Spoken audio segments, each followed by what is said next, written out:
It began not with a tiara, not with a coronation robe, but with a thin folder of Brooch Allocation notes said to have been placed before Princess Charlotte during a private palace consultation. Within minutes, insiders whisper. The atmosphere shifted. Catherine went still. William asked for the room to be cleared.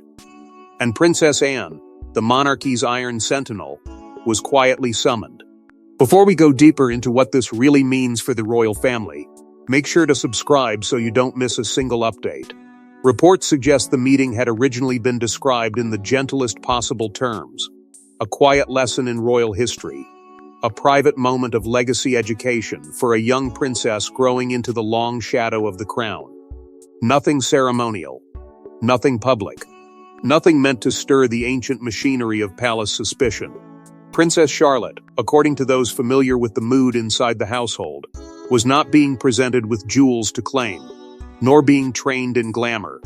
She was being shown the discipline behind the sparkle, the rules, the records, the invisible boundaries that separate royal ornament from royal authority. But that is where the story darkened. Because among those papers, allegedly drawn from notes connected to Queen Mary's brooches, one annotation appeared to disturb the calm. It was not dramatic on the page. It did not need to be. Inside the monarchy, a single mark beside a single jewel can carry more danger than a public scandal. It can suggest preference. It can imply access. It can awaken questions of succession, rank, and future visibility. And when Catherine saw it, insiders whisper she understood the implication before anyone else wanted to say it aloud. William's reaction, according to different interpretations of that private consultation, was colder and more immediate. He was not angry in the loud sense. He was controlled, precise, and deeply unsettled. This was his daughter, his heir's sister, being introduced to the sacred language of royal inheritance. And suddenly that language appeared blurred. The notes did not merely connect jewels to past queens. They seemed to connect them to future royal women, to the duties they might one day carry, and to the quiet hierarchy that must never be left uncertain. That was why Anne's name changed the temperature of the room. Princess Anne was not summoned for sentiment. She was summoned because, in palace circles, she has long been viewed as the guardian of rules others find inconvenient. The hardest line. The old guard. The woman who understands that monarchy survives not because it is beautiful, but because it is disciplined. If Catherine represented protection, and William represented the future, Anne represented enforcement. By the time aides were allegedly instructed not to discuss the consultation, the palace had already revealed what it feared most. Not the public seeing the notes, not the press hearing whispers about Queen Mary's brooches, but Charlotte, still young, witnessing the first flicker of a larger royal contest, one where jewels are not jewels, silence is not peace, and legacy can become a battlefield before anyone dares call it war. But the folder Charlotte reviewed was not merely about jewelry, it was about inheritance, legitimacy, and who gets to touch the sacred symbols of the crown. Queen Mary understood what later generations forgot. Jewels were never decorations. They were weapons of continuity, silent declarations of rank, duty, and dynastic survival. Her brooches passed through wars, abdications, jubilees, and funerals, each one carrying a hidden map of royal favor. So when allocation notes tied to her collection resurfaced, the palace knew it was handling something explosive. To the outside world, a brooch may look like a beautiful object pinned to a coat, worn for a service, a banquet, or a moment of national ceremony. But inside the royal household, such pieces have always carried a deeper language. They speak without speeches. They announce who is trusted, who is rising, who belongs near the center of power, and who is being kept carefully at the edge. Queen Mary knew this better than anyone. She built, preserved, and arranged royal jewelry not as a woman collecting treasures, but as a strategist protecting a dynasty. That is why her name still carries weight in every quiet conversation about royal jewels. She lived through tremors that could have shattered the monarchy, war, family fracture, political suspicion, and the terrifying lesson of abdication. She understood that the crown could not survive on affection alone. It needed ritual. It needed order. It needed symbols that remained steady, even when the people wearing them changed. In that world, a brooch was not merely personal property.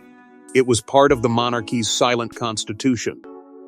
Queen Elizabeth II, according to those who study the patterns of royal inheritance, preserved that discipline with almost sacred care. She did not treat Queen Mary's system as old-fashioned decoration. She treated it as a map. The late Queen understood that jewels had to be worn at the right moment, by the right person, for the right reason. Too much freedom would create confusion. Too much sentiment would invite rivalry. Too much access would weaken the invisible line between duty and desire. So the records mattered. The files mattered. The old inventory notes, the red box references, the palace jewel logs, all of them, formed a hidden architecture beneath the public sparkle. And that hidden architecture is what Charlotte was reportedly being introduced to. Not glamour, not privilege, not a child's fantasy of crowns and diamonds. Something colder, something heavier. A future-facing lesson in how the monarchy survives by controlling even its most beautiful objects. Her review, insiders suggest, was meant to show continuity between Queen Mary, Queen Elizabeth II, Catherine, and eventually the young princess herself. It was meant to be careful, protective, almost ceremonial in its restraint. But the danger of opening old records is that they do not always remain quiet. The moment a young royal is shown the sacred geometry of monarchy, the palace is no longer dealing with jewels alone. It is dealing with memory, power, and the unforgiving question of who has earned the right to carry history forward. Every notation becomes a signal. Every allocation becomes a judgment. Every name beside a jewel becomes part of a larger story the family may not be ready to confront. Yet buried inside those notes, reports suggest, was a line of allocation that challenged the quiet balance between bloodline, marriage, and duty.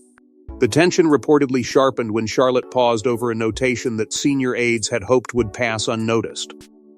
It was small, almost bureaucratic, a mark beside one of Queen Mary's brooches, allegedly indicating temporary ceremonial use outside the direct Wales line.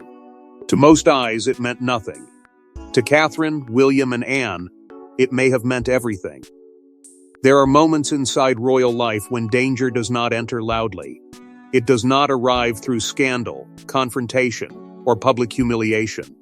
Sometimes it appears as ink on paper, a quiet symbol placed beside a name, a minor entry in an old record that suddenly exposes a much larger struggle. That, according to palace whispers, was what happened when Charlotte's attention settled on the notation. Whether she noticed it herself or was gently guided toward it remains unclear, but those familiar with the mood suggest the room changed because the adults understood what the young princess could not yet fully grasp. The mark appeared to suggest that one of Queen Mary's brooches had been considered for temporary ceremonial use beyond the direct Wales line. On its own, that might sound harmless. Temporary, ceremonial, administrative. But in the world of monarchy, those words can carry sharp edges. Temporary use can become precedent. Ceremony can become public recognition. A single appearance can turn into an expectation. An expectation, inside palace walls, can harden into claim. That was the danger. Not the brooch itself, but the path it seemed to open. Catherine, insiders suggest, read the implication before anyone explained it.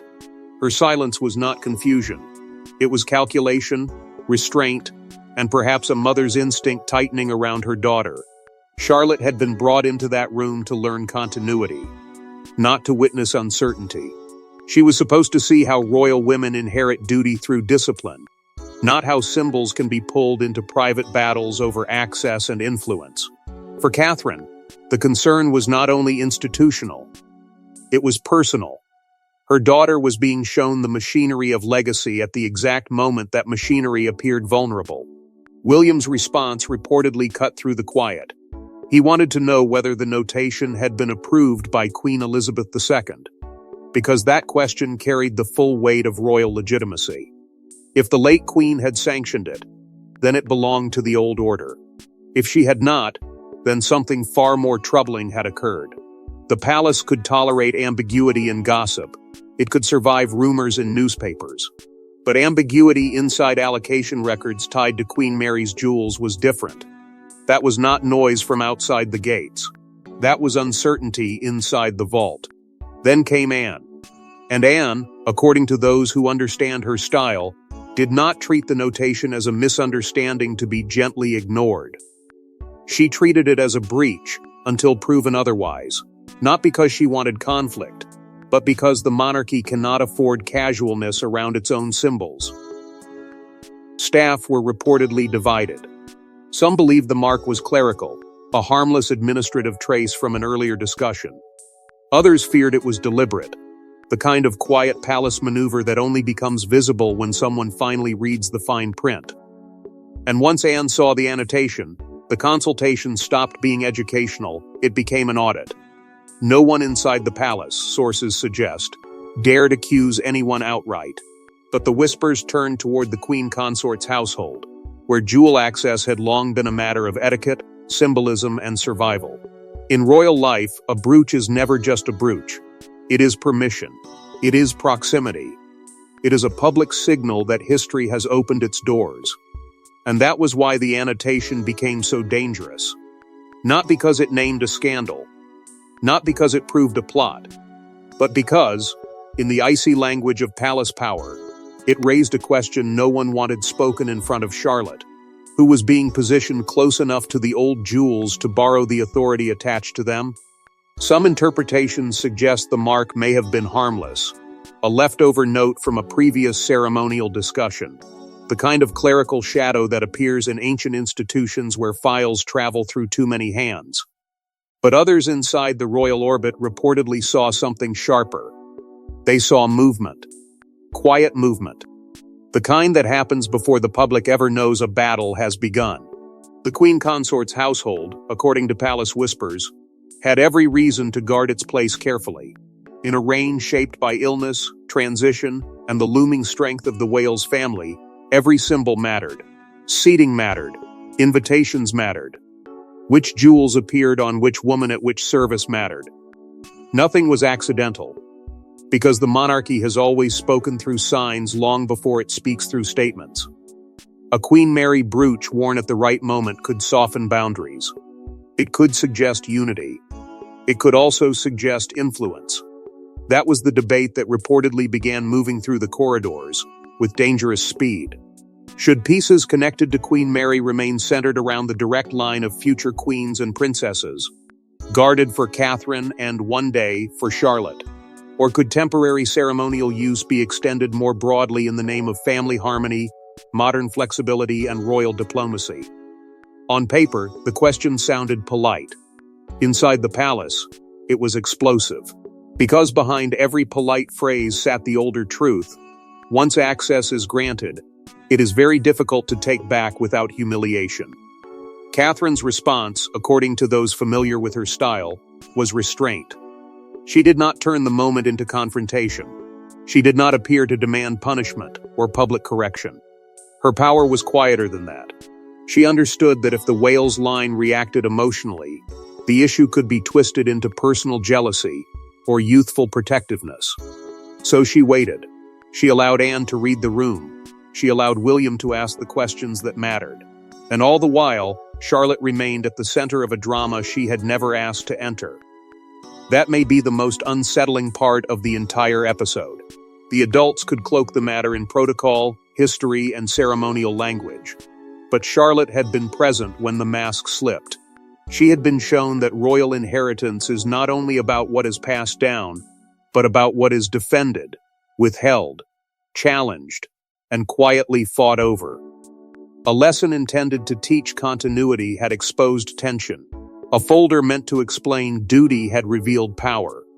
And a young princess, still being protected from the full weight of her future, had glimpsed the machinery turning beneath the velvet surface.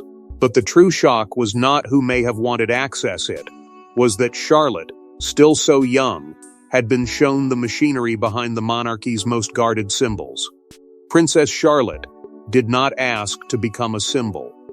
Yet in that room, according to those familiar with the consultation's mood, she represented the monarchy's next female line of duty.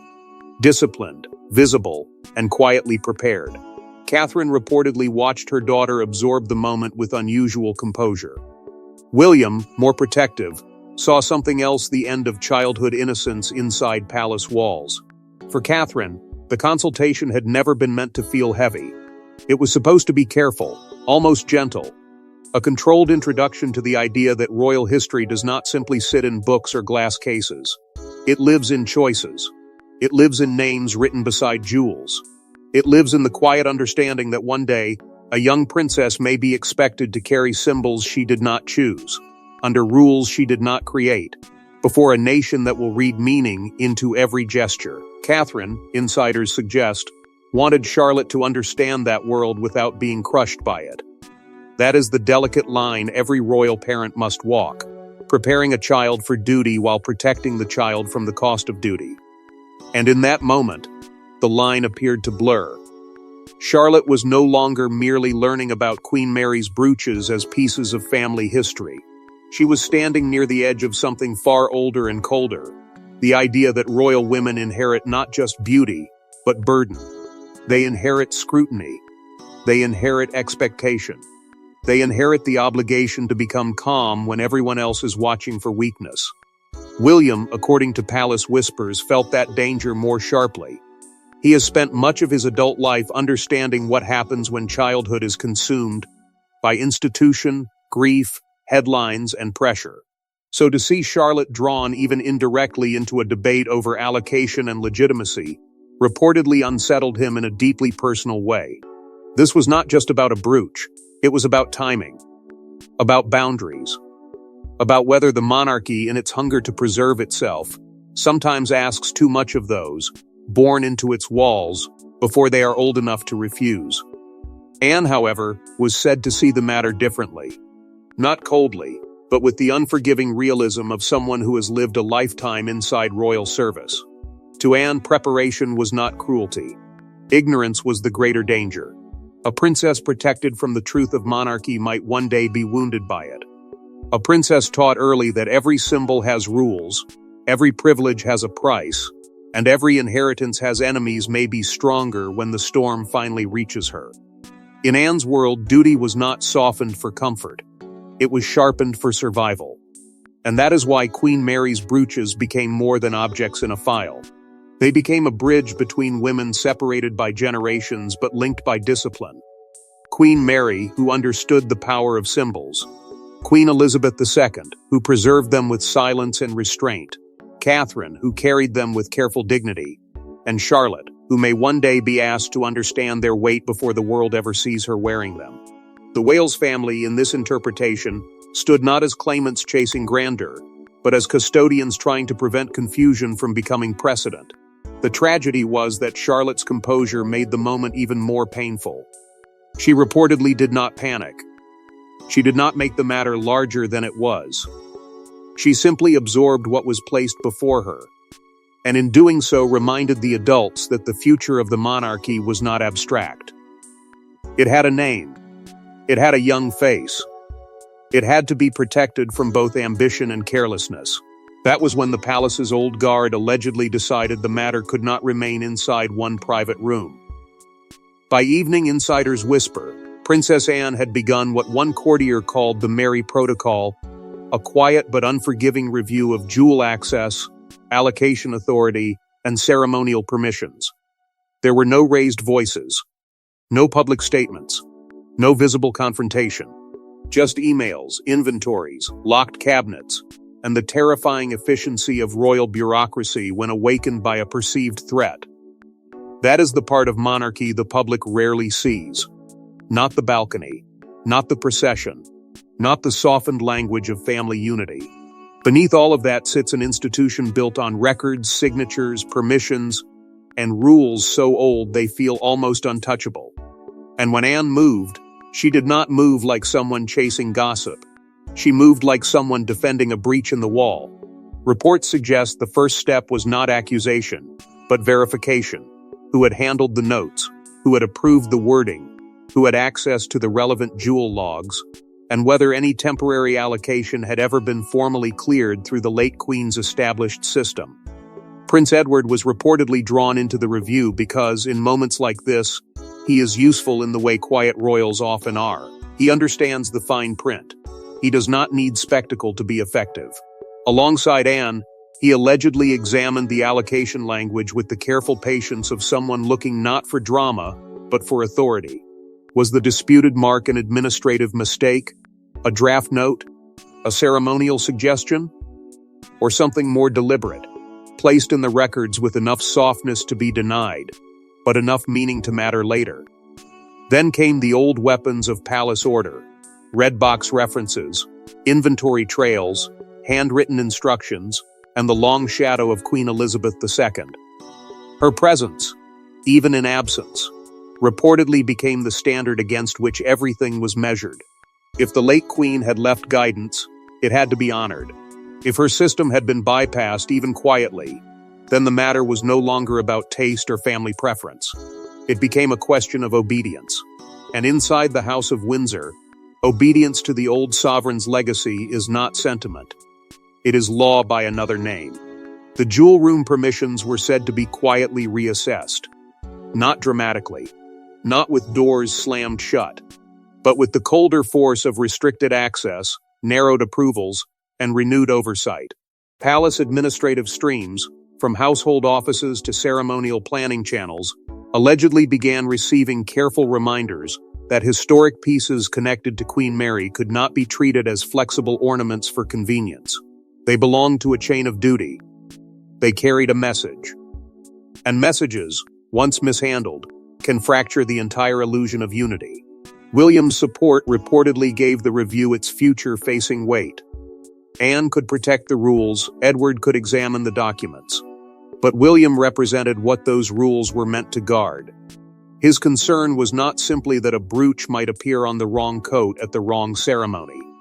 It was that Charlotte's inheritance of meaning could be diluted before she was old enough to understand it. Catherine, meanwhile, was said to draw a firm protective circle around her daughter, ensuring that Charlotte would not be pulled deeper into adult disputes dressed up as protocol. By the time the Mary Protocol was underway, the palace had crossed an invisible line. What began as education had become enforcement. What began as a notation had become a test of loyalty. And what had seemed like a private consultation now carried the weight of a constitutional tremor. But every protocol has consequences, and this one reportedly reached the one person least able to escape the conflict: King Charles. King Charles, weakened by illness and surrounded by competing loyalties, allegedly faced the kind of decision monarchs dread: protect domestic peace or defend inherited discipline. On one side stood his wife's household and the soft politics of modern monarchy. On the other stood Anne, William, Catherine, and the silent authority of Queen Mary's ledger. For Charles, the matter could not have arrived at a more painful moment. Reports suggest his reign was already carrying the pressure of uncertainty, reduced energy, and a palace forced to think constantly about continuity. Every decision around him seemed heavier than it should have been. A signature was not just a signature. A permission was not just permission. Even silence could be interpreted as weakness. And now, amid that pressure, he was allegedly being asked to decide whether a disputed jewel annotation was a harmless administrative shadow or a dangerous crack in royal discipline. That was the cruelty of the situation. This was not a public rebellion. It was not a visible scandal that could be answered with one carefully written statement. It was quieter than that, and therefore harder to control. Charles reportedly had to mediate between the emotional needs of a household, the dignity of his wife's position, the iron loyalty of his sister, and the future authority of his son. Any move risked wounding someone. Any hesitation risked weakening the institution. In monarchy, even mercy can look like favoritism when symbols are involved. Anne, according to palace whispers, made her position brutally clear without turning the matter personal. This was protocol, not rivalry. Discipline, not insult. Queen Mary's brooches could not be allowed to drift through informal understandings and soft exceptions. If a piece carried dynastic weight, then its path had to be clean. If the late Queen's system existed, then it had to be obeyed. Anne's argument was not emotional. That made it more powerful. She was not asking Charles to punish anyone. She was asking him to protect the line between family feeling and crown authority. William's concern reportedly struck a different note. For him, the issue returned again and again to Charlotte. He did not want his daughter to inherit confusion disguised as tradition. He did not want the next generation to be handed a blurred map of royal symbols, where access could be negotiated, implied, or quietly expanded until no one knew where the true boundaries stood. Charlotte's future role, whatever shape it one day takes, had to be built on clarity. Not court politics. Not whispered exceptions. Clarity. Catherine, as ever, was said to remain calm but firm. Her strength lay in restraint, in refusing to let the matter become emotional theater. Yet her stillness carried its own warning. She understood that once a young princess sees uncertainty in the old order, the adults must either correct it or teach her that confusion is part of inheritance. And Catherine would not allow that lesson to stand. In the end, Charles reportedly conceded to a restricted allocation review, a decision wrapped in administrative language, but loaded with consequence. It did not accuse. It did not expose. But it tightened the system. It placed the Brooches back under stricter scrutiny. It signaled that Queen Mary's legacy would not be softened for convenience. And from that concession emerged a new royal order, one colder, stricter, and far less forgiving than before. By the time the consultation ended, nothing official had changed, yet everything had. No announcement was made. No palace source confirmed the dispute. But according to whispers moving through the old corridors, Queen Mary's Brooch notes were secured. Charlotte was quietly removed from further discussions, and the Wales line emerged protected by the hardest rule in monarchy: duty before desire. That was the genius of the old palace machine. It did not always need a public correction to deliver a private warning. No doors had to slam. No statement had to be issued. No names had to be dragged into the light. Instead, the system simply tightened around the object at the center of the storm. The notes were reportedly placed under stricter review. The allocation trail was narrowed, and the language around ceremonial use became colder, cleaner, and far less open to interpretation. What had once looked like a soft administrative file now carried the weight of a royal boundary line. Charlotte, according to those familiar with the aftermath, was protected from any further exposure to the dispute. Catherine made sure of that. The lesson had gone far enough. Her daughter had seen what she needed to see, perhaps more than she ever should have seen, and now the adults would carry the burden.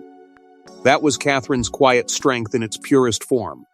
Not a dramatic speech, not a visible show of power, but a mother's refusal to let palace politics feed on a child's future before that future had even begun. Anne's authority, meanwhile, reportedly hardened. The Mary Protocol had done more than examine a notation. It reminded the household that tradition still had guardians, and that those guardians were not decorative figures wheeled out for ceremony. Anne had become the line of enforcement, the woman who understood that when symbols are weakened, the institution behind them begins to tremble. She did not need applause. She did not need credit. Her victory was the silence that followed. William and Catherine emerged from the episode as something more than parents protecting Charlotte. They became custodians of future jewel discipline, standing between old records and the next generation. Their task was not to chase grandeur, but to preserve meaning. Because Queen Mary's Brooches were never about sparkle. They were about continuity. They were about the women who carried the monarchy through pressure, grief, war, scandal, and change, without allowing the crown to become a private prize. And that is the moral hidden beneath the entire affair. The crown is a sacred trust, not a family possession.